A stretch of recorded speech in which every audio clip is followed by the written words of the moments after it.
Hello बच्चों, कैसे हैं आप सभी। आई होप आप सभी अच्छे होंगे and you are preparing well for your board exams. So today I am back with another video of important circle question of class 10th। और ये क्वेश्चन अपने आप में बहुत ज़्यादा इंपॉर्टेंट है बच्चे, और ये आपको बहुत कुछ सिखा कर जाएगा। तो आई होप आप सभी रेडी होंगे। और आपने कमेंट करके नहीं बताया कि आपको पिछली वीडियो कैसी लगी, तो प्लीज़ कमेंट करके ज़रूर बताएं कि आपको पिछली वीडियोज़ लगी कैसी थी, और आपको और कौन कौन से चैप्टर के जो है क्वेश्चन चाहिए या कोई वन शॉट चाहिए, तो आप कमेंट बॉक्स में ज़रूर बताएं। चलिए बच्चे, स्टार्ट करते हैं इस क्वेश्चन को। और ये भी सर्कल का एक बेहतरीन सवाल है और क्वेश्चन है भी बच्चे। क्वेश्चन कह रहा है एरिया ऑफ माइनर सेगमेंट जो है 1/8 है एरिया ऑफ सर्कल के। सो आपको प्रूव करना है कि 8 times sign theta by 2 cos theta by 2 plus pi जो है पाई थीटा अपॉन में 45 डिग्री के बराबर होगा। So let's start this question. So basically बच्चे, इस क्वेश्चन को करने के लिए, इसका सॉल्यूशन करने के लिए आपको थोड़ा सा बारीकी से कई चीज़ों को देखना होगा। यहाँ पर आपको बच्चे क्वेश्चन के अंदर माइनर सेगमेंट का एरिया जो है बराबर दे रखा है 1/8 एरिया ऑफ सर्कल के। It is given in the question that area of minor segment is equal to 1/8 times area of circle. So we should first of all find out the value of minor segment, area of minor segment. And which is the minor segment? The area between arc and this chord. जो area इस cord और इस arc के बीच में area जो incorporated है, ये पूरा एरिया ऑफ माइनर सेगमेंट कहलाएगा। राइट बच्चे, एरिया ऑफ माइनर सेगमेंट कहलाएगा। या मैं ऐसा बोल सकता हूं कि जो ये माइनर सेक्टर बन रहा है, इसको ज्वाइन करने वाली कॉर्ड और जो आर्क ऑफ सर्कल है उसके बीच बनने वाले एरिया को हम माइनर सेगमेंट बोलेंगे। इस केस में ये वाला एरिया है, और जो मेजर सेगमेंट होगी वो बेसिकली इस तरफ वाला एरिया हो जाएगा। सो जो बड़े वाला मतलब minor arc, basically minor arc और कॉर्ड के बीच का एरिया, माइनर आर्क और कॉर्ड के बीच का एरिया। अगर मेजर आर्क और कॉर्ड के बीच का एरिया होता तो मेजर सेगमेंट होता। फिलहाल बात कर रहा है माइनर सेगमेंट की। तो बेसिकली जो ये माइनर आर्क बन रही है और ये कॉर्ड जो है, इसके बीच का एरिया जो है हमारा माइनर सेगमेंट कहलाएगा। राइट बच्चे, अब मुझे गौर से माइनर सेगमेंट का अगर एरिया चाहिए तो मुझे जो है ये सेक्टर का एरिया, ये ओवरऑल सेक्टर आपको पता होगा आर्क और रेडियस के बीच बनने वाला ये माइनर सेगमेंट, माइनर सेक्टर, ये माइनर सेक्टर में से अगर मैं ये ट्राइंगल का एरिया रिमूव कर दूं तो मुझे माइनर सेगमेंट का एरिया मिल जाएगा बच्चे। देखिए मैं आपको फिर दिखा देता हूं। अगर मैं इस पूरे में से, ये पूरा जो है, ये पूरे में से, इस पूरे में से ये बीच वाला पोर्शन, यानी ये जो आपका ट्राइंगल वाला एरिया है, if I remove that I will get the value of minor segment. So basically उसके लिए मेरे को पता है कि एरिया ऑफ जो major segment, sorry minor sector जो है, एरिया ऑफ जो माइनर सेक्टर बेसिकली इस केस में बनेगा। आपको उसके लिए एंगल पता होना चाहिए, और एंगल यहां पर बच्चे आपको थीटा गिवन है, angle is given in the question. So we will apply the formula pi which is in the formula pi r square and theta, and angle which is given here is theta upon 360 degree. So this is a very important task here. Now ये हमने निकाल लिया बच्चे area of minor segment. This is the area of minor sector. If I remove the area of triangle, so if I want to remove the area of triangle, I need to find out the value of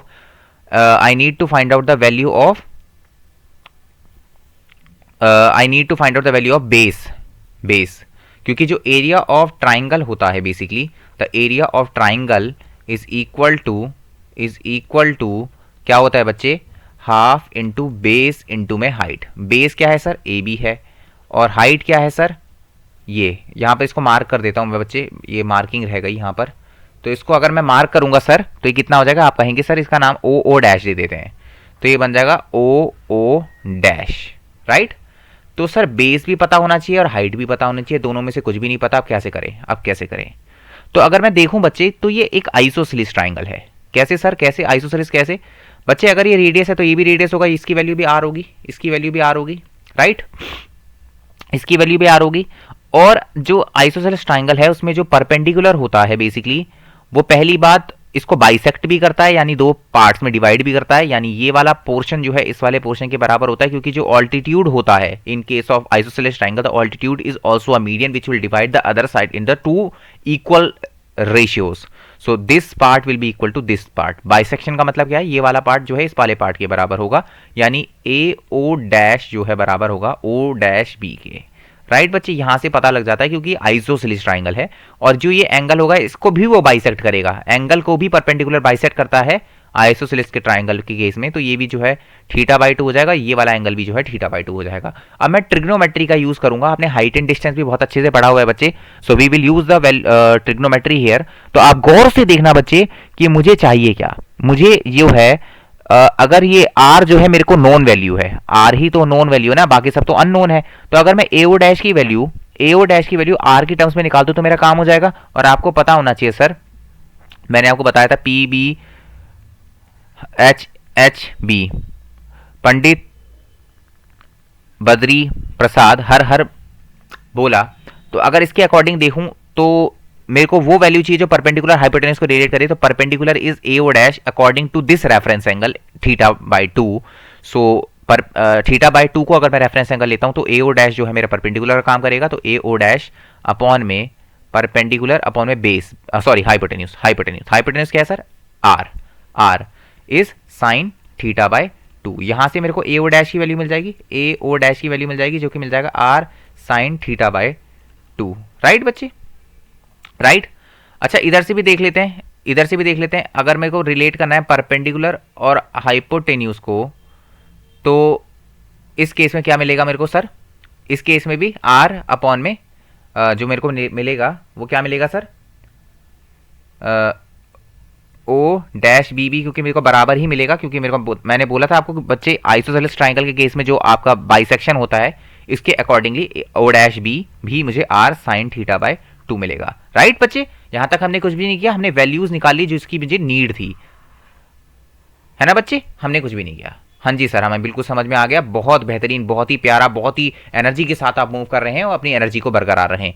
इन दोनों को जब मैं जोड़ दूंगा तो sir मुझे A B की value मिल जाएगी। ए बी की वैल्यू क्या होगी सर, गौर से देखना, ए बी क्या है, AO dash plus O dash B, अगर मैं इन दोनों को जोड़ दूं तो मिल जाएगा आपको 2r साइन θ/2। राइट बच्चे, यही मिलेगा, अगर मैं इन दोनों को जोड़ूंगा तो 2r साइन θ/2 मिलेगा। सर O डैश भी तो चाहिए, O डैश, अच्छा O डैश ये है, तो मुझे चाहिए ऐसी वैल्यू जो मुझे इस रेफरेंस एंगल के हिसाब से बेस और हाइपो को रिलेट कर दे। तो बेस और हाइपो को रिलेट करने वाला जो टर्म है वो है कॉस थीटा। तो अगर मैं इधर दिखा दूं आपको, इधर की तरफ अगर मैं करके दिखा दूं, तो अगर मैं देखूं तो बेस जो है, अगर मैं इसको ऊपर रखूं, base O dash upon hypo की वैल्यू सर r है, हाइपो की वैल्यू r है सर, ये हो जाएगा कॉस θ/2। बिल्कुल सही कह रहे हो सर, तो यहां से ओ डैश निकल जाएगा आपका सर, कितना आ जाएगा, r cos θ/2, r cos θ/2। तो सर ओ डैश की वैल्यू मिल गई r cos θ/2, तो फॉर्मूले में पुट कर देते हैं। तो हमारा अब जो हमें चाहिए वो हमें मिल गई। तो एरिया ऑफ ट्राइंगल हमें मिल गया सर, एरिया ऑफ ट्राइंगल हमें मिल चुका है, क्या मिल गया सर, इसको पुट कर देते हैं, हाफ इंटू बेस, एक सेकेंड मैंने थोड़ा सा गंदा हैंड राइटिंग में लिख दिया, कोई नहीं, हाफ इंटू बेस की वैल्यू सर कितनी है, 2r साइन θ/2। सर हाइट की वैल्यू आपने निकाल दी थी, r cos θ/2। राइट बच्चे, अब हम निकाल देते हैं according to formula, according to given. तो जो एरिया ऑफ माइनर सेगमेंट हो जाएगी, basically area of minor segment आपको गिवन था 1/8। देखिए बच्चे, area of minor segment question के अंदर क्या गिवन है, बड़े गौर से देखना, area of minor segment given है आपको 1/8 of area of circle, 1/8 of area of circle. वैसे ही चलते हैं, अपने आप प्रूव करेंगे बच्चे, जो क्वेश्चन के अंदर गिवन है वैसे चलने की कोशिश करते हैं। So basically area of minor segment हो जाएगा पाई r square theta by 360 degree में से अगर मैं हटा दूं क्या, area of triangle, half into में 2r साइन θ/2 कॉस θ/2 एंड ये इक्वल है 1/8 एरिया ऑफ सर्कल के। और सर एरिया ऑफ सर्कल क्या हो जाएगा, पाई r स्क्वायर। भाई इस केस में r क्या था, रेडियस था, तो पाई r स्क्वायर हो जाएगा। हाँ जी सर, बिल्कुल ठीक कह रहे हो। अब जो हमें प्रूव करना है सर, कैसे आएगा, कुछ समझ नहीं आ रहा। तो जो पहले कट रहा है उसको काट देते हैं, 2 से 2 तो कट रहा है तो उसको काट देते हैं, और सर अगर मैं गौर से देखूं तो यहां आर है और यहां जो है आर स्क्वायर है। एक सेकेंड, कुछ मिस हो गया क्या? कुछ मिस हो गया। अच्छा, ये R cos theta by two था, R cos theta by two था। ठीक है, तो बच्चे यहां भी अगर मैं इसको सिंप्लीफाई करके लिख दूं तो ये बन जाएगा pi R square theta by 360 degree minus 1 by, ये तो 1/2 तो हमने कैंसिल कर दिया, ये तो कुछ नहीं बचा। ये आर और ये आर मिलकर आर स्क्वायर बन जाएंगे। अगर आप गौर से देखें बच्चे तो ये बन जाएगा R square sine theta by two cos theta by two. बिल्कुल सही कह रहे हो सर, बिल्कुल बहुत बढ़िया। यहाँ तक बिल्कुल प्यारा क्वेश्चन चल रहा है, जैसे हम चलाना चाहते थे वैसे ही चल रहा है। यहाँ से आर स्क्वायर अगर मैं कॉमन ले लूँ तो इधर से आर स्क्वायर से कट जाएगा, राइट बच्चे। तो ये बचेगा pi theta by 360 degree minus sine theta by two cos theta by two equal to 1/8 pi, या पाई बाई 8, पाई बाई 8 लिख देते हैं, साफ सीधी बात है, पाई बाई 8, पाई बाई 8। पर सर हमें जो प्रूव करना है वो क्या है? अगर मैं अपने प्रूफ को देखूं, जो मुझे प्रूव करना है वो मेरे माइंड में चलना चाहिए। अच्छा, 8 sine theta by two cos theta by two plus pi है, यानी ये एक तरफ होना चाहिए, और पाई थीटा बाय समथिंग जो 45 डिग्री है वो एक तरफ होना चाहिए। तो अगर मैं अपने जो मैं प्रूव कर रहा हूं उसको गौर से देखूं, एक सेकंड बच्चे, इस जो मैं प्रूव कर रहा हूं उसको मैं गौर से देखूं तो देखिए, तो अगर मैं इसको प्रूव कर देखूं तो sign theta by two cos theta by to एक तरफ होना चाहिए था, बाकी सब एक तरफ होना चाहिए था। तो मैं पाई बाई 8, और सर ये लेफ्ट हैंड साइड में, if I put it this on the right hand side, this will be positive because sign will be changed, sign will be change. तो ये बन जाएगा कॉस थीटा बाई टू और ये बन जाएगा पाई थीटा बाय 360 डिग्री।